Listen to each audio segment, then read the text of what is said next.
welcome to Adishu Vlog. So for today's vlog guys, ayan, pupunta tayo sa palengke ng Pag-asa.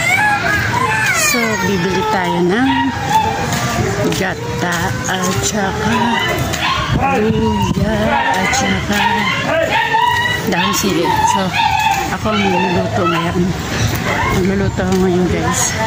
Kasi day off ko ngayon. So ayan, nakapambahay lang tayo guys. Ayan. So ayan, payong-payong tayo kasi tanghali na is 9:30 na po guys. So yung taas po ng lalakarin natin guys, papunta dun sa Pag-asa. Ayan guys, hindi pa nakakarating sa Pag-asa guys. Ang layo guys, pero maganda rin tong exercise sa katawan kasi mapapawisan tayo. So mapapawisan tayo guys. So ayan na tayo.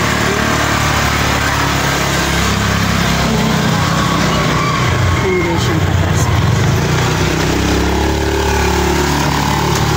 Ayan, una ko muna sila.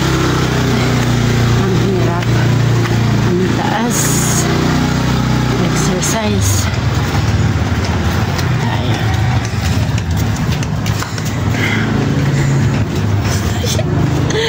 Ayun, saya. 9:30 naglakad sa mainit. Ganda sa gilid sa. Ayan na nga guys, nakarating na tayo ng Pag-asa. Ay, hiningal ako. Nakabili tayo ng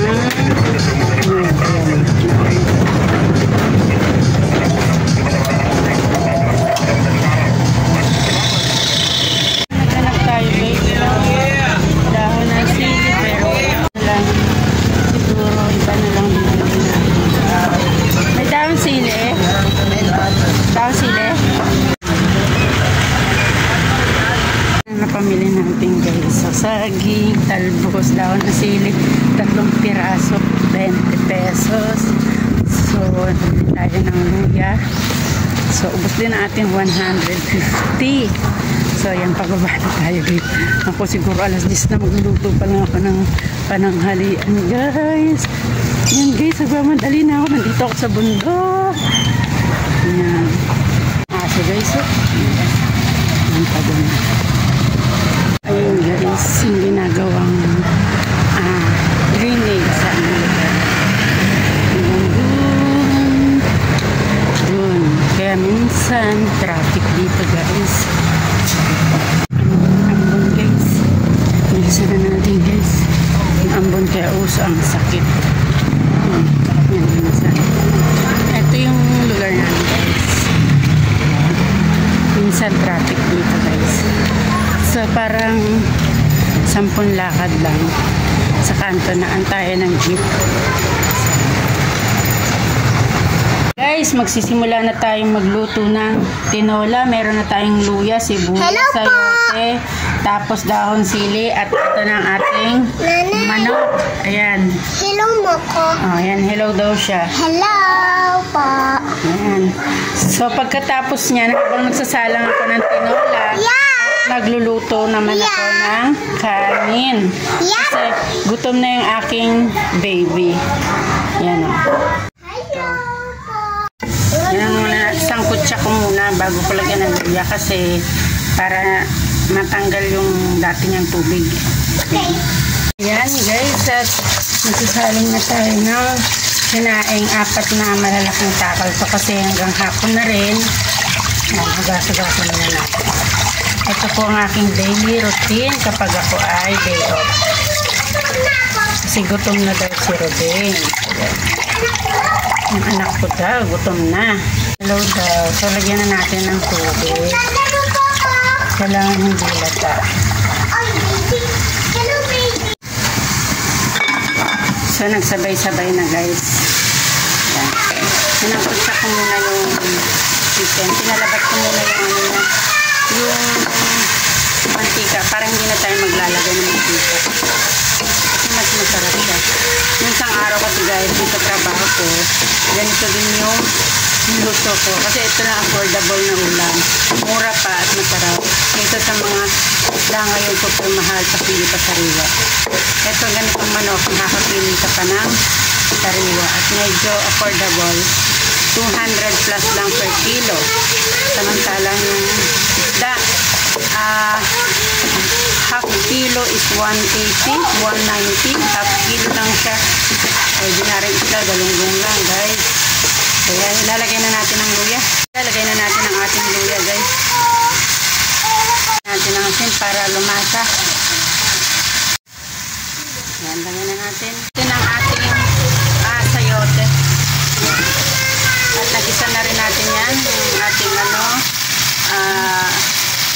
manok. Siyempre, lalagyan na rin natin yan maya-maya ng tubig para tuloy-tuloy ang pagsulo. Lagyan natin ng chicken cubes. Ayan. Pagkatapos niya, ang lulutuin ko naman ay ginataang gabi. Yung gabi po guys, is tanim ko yun guys sa aking farm, dun sa aking work.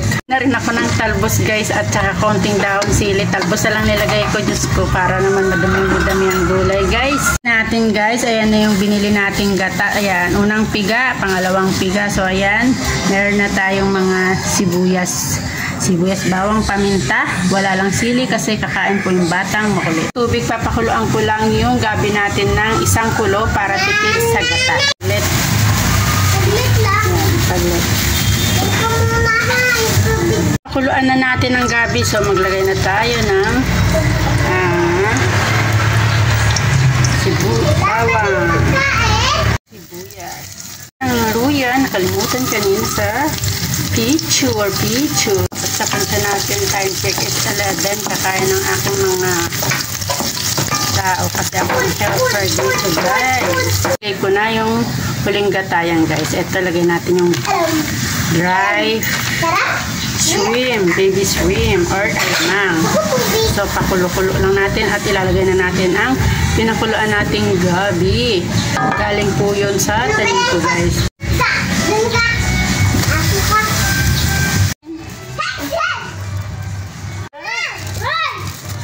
Guys, at nilagay na natin ang pakang gata. Yan po. Yung pure gata na nilagay natin. Bawal siya halu-haluin. Kaya ganyan-ganyan lang ako para pumunta sa ibang leads yung gata. Nga guys, nakaluto na tayo ng ating mga lulutuin kanin, tinola, gata na gabi. At napakain ko na rin tong batang ito. At ayan guys, ang daily routine ko kapag ako'y day off. Maraming salamat po. Magandang buhay. Wait lang. Ano sabihin mo? Hello po. Ayan guys, ang dami niya pang sinasabi guys. Ayan, pinapakain ko siya guys. Oh, dali na at Water, tubig, may saging. At patingin ang saging mo. Okay. So, ayan o. So, hanggang dito na lamang po ang aming vlog. Ayan ang kanin niya. Bye-bye! Thank you for watching. Thank you for watching. watching. Bye-bye.